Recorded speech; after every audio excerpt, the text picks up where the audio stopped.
Greetings, friends. Quinn here, and our subject tonight is addiction, and the name of this circle is Befriending the Bear.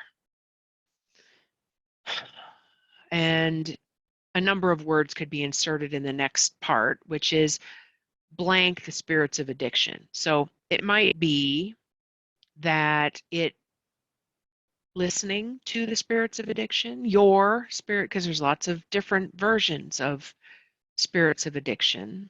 And I am aware that, of course, like let's say with alcohol, it is called a spirit or the spirits, right? That's one way that it's described.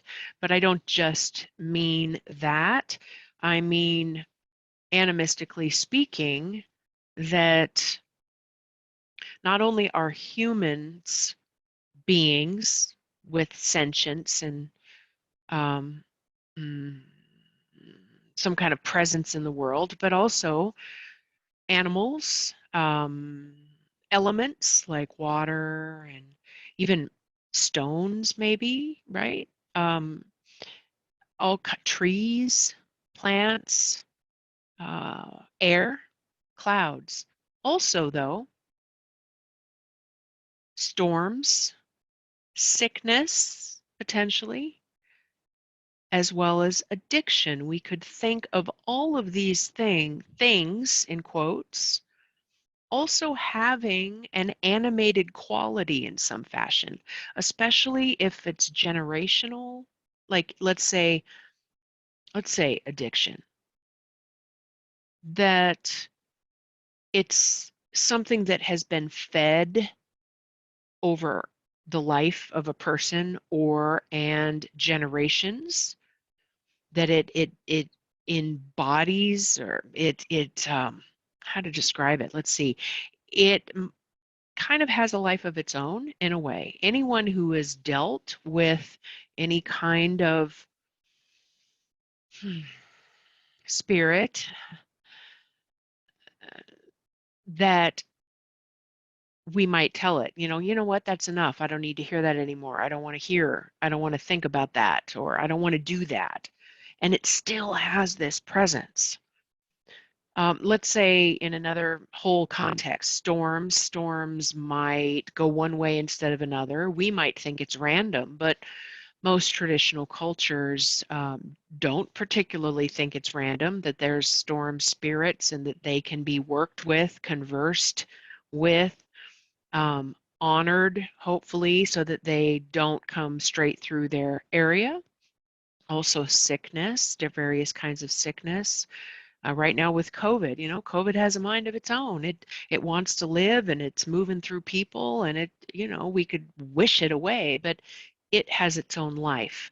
So all of those in animism, which is that there's a spirit in everything and that we're all connected in the web of life, what happens, what allows a spirit of addiction to hang out, to stick around, to appear, where it moves from, oh, I'm having a thought, or oh, I'm having a drink, or oh, I'm shopping or something, into addiction. I would say that it's the addition of the feelings of regret and shame, and that it takes our life in a direction that is not helpful, just to say, you know. Um, and then bear, why bear in this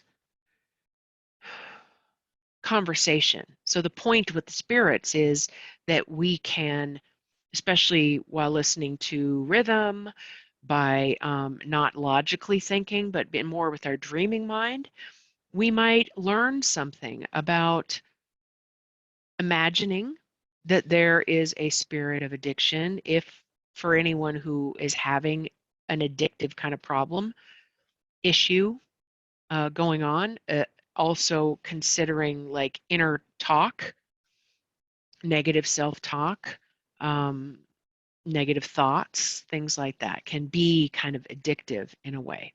And this is not therapy, right? And this is also not trying to pull people away from other diagnoses or anything like that. Okay, this is what it is. It's a little bit of storytelling and being creative in our thinking to see if there's something that this spirit of addiction might want to reveal to us that would be helpful to us at a time when it seems to be a challenge. Okay, so bear. Myself, bear was one of the first animals in spirit form, not in physical form, but in spirit form, to come into my life, like through my journeys and through my dreams, and make a very deep impression. Made a deep impression. And has consistently been there for me. I have a bear tattoo on my body. It's, it's one of my people, right? Um, and also, generally speaking, bear, I have some divination cards. I have a deck of animals, and in that deck, there are three different types of bears. There's grizzly bear, polar bear, and black bear. And all three of them could take us out. Not every animal can do that, right? Meaning that they could cause us significant harm, and that there's that awe and reverence to them because they can't be pushed around. They're going to do what they want to do. And if what they want to do is eat us or kill us, they could do that. And so it's an aspect of respect.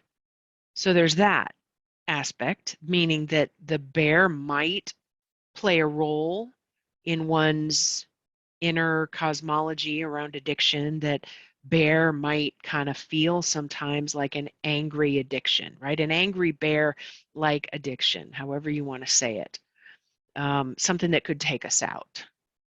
And bear is has a lot of kinship in a lot of ways with humans. We go back very far with bears. Bears have, in many cultures, been thought of as another people, like human people. Bears are people. Even stories about human people marrying and mating and having children with bears. There's numbers of cultures. Wherever bear is, there's some form of that kind of story. So there's that. And also in our inner world, in our journeys, in our dreams, bear might very well be an incredible helper, a protector, a guardian, a mentor, a teacher. And so just like in so many ways, this one being, bear, can be many things for us. And that's the topic, or the title of this is Befriending the Bear. So yes, the bear might be fierce and ferocious and off-putting, but is there a way? How can we find a way to work it out with bear? Like where does bear want to be helpful to us, or how can we be helpful to bear related to any kind of addiction issues that you are feeling right now in your life? Maybe right now. So the form of tonight is that I'm going to read the three bear cards because each of them has some different information that might come in for you in your meditation when I play the drum. And it's going to be a recording of a drum that you will have the opportunity in your imagination or in your meditative mind, in your journey space, whatever language you use, to ask, ask for help, ponder your issue around the addictive whatever is going on. And you can call upon Bear to help you. Maybe there's others that you might want to call upon, but that somehow, what if Bear is part of the mix of it, right? Of So different potential questions for the drum might be, how can how can you help me with this addiction issue that I am working with? Or if the bear feels like the addiction, what do I need to do to be in relationship with you in a different way? Or um, change the addictive behavior. Another possibility might be, Bear, would you, and Bear might not come into it. Someone else might come into it. So if something else pops in for you instead of Bear, you could ask that energy, um, how can you help me with this addiction? Or if you don't like that word, some other phrase that you want to insert there. How can I heal? Those are all perfectly good questions.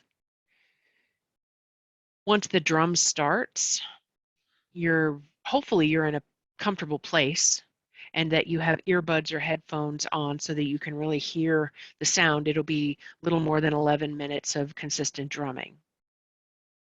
And that when the drumming starts, I would suggest centering your body or breathing on purpose so that you can just feel a little bit more calm. And then in a moment, I'll read the cards. Maybe there'll be something in those words that stick with you. And then trust that there are many beings, ancestors, and I know with addiction, ancestors can lead to that string of addictive behaviors, right? We learn these things. So there's some ancestors that maybe you don't want to call upon for this, and other ancestors, you could ask for an ancestor that could help you heal this or work with it or befriend it, come to terms with it, move out of shame, whatever is needed. And then you let whatever wants to float through your mind do that. And my suggestion, request is that you do not judge what comes through as irrelevant or bad or stupid or nothing, that you just watch or notice.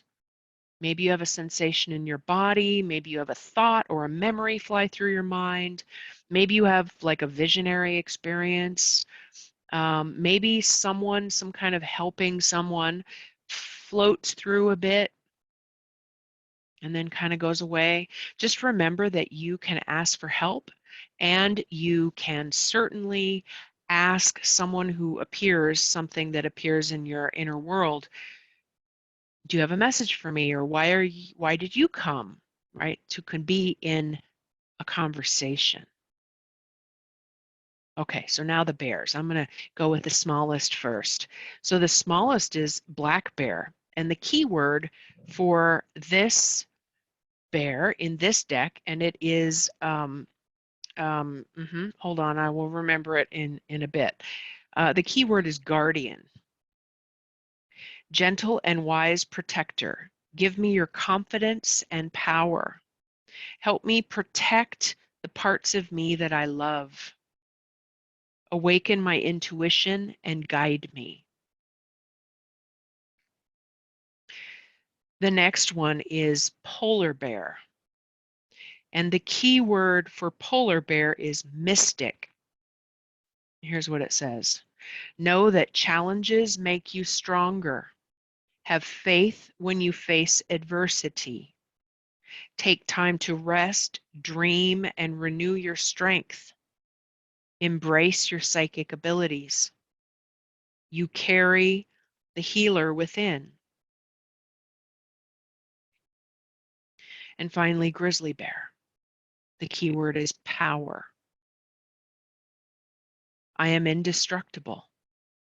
I honor my intuition and go where it leads. Love and gentleness are my real strength. I never give up. I will succeed. So 3 different bears. Judy Bergsma, the Oracle of the Animals, I think it's called.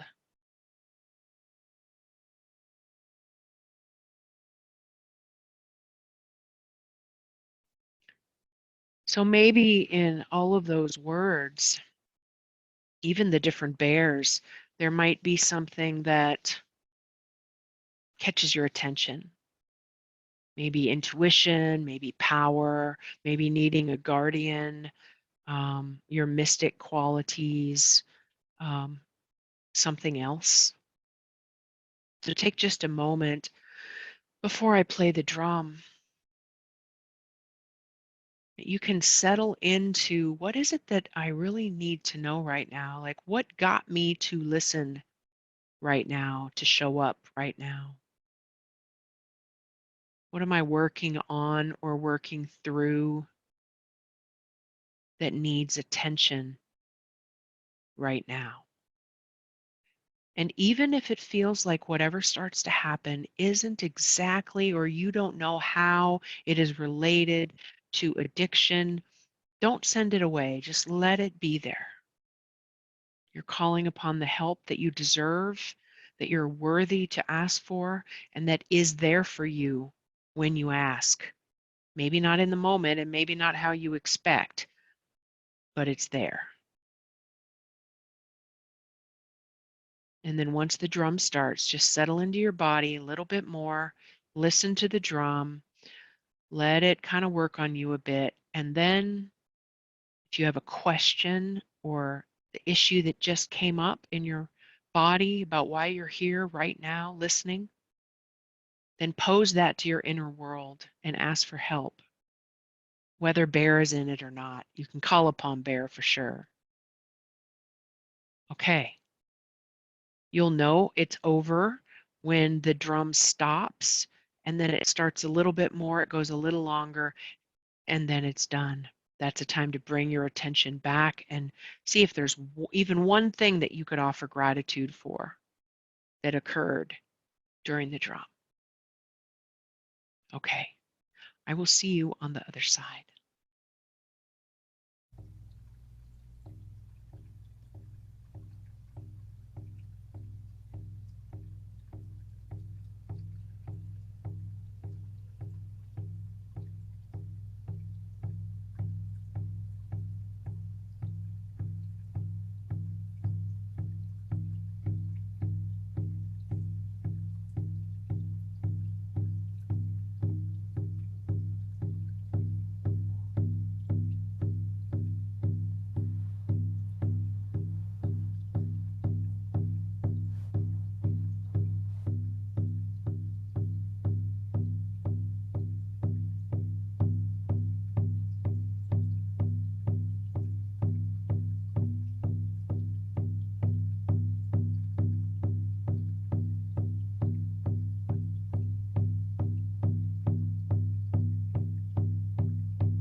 Bring your attention back to your body if it felt like it was anywhere else.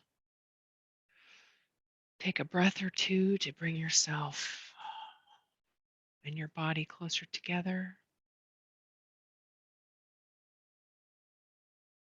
And maybe there's even one thing, a moment of stillness or an insight or an arrival of some helpful energy, maybe a little bit of rest, anything, even one thing that you could offer gratitude for right now about what just occurred. And trust that you are supported and that you are not alone and that you are worthy of health and inner peace. And it is there for you. Have no doubt about that, bit by bit, bit by bit. Thank you.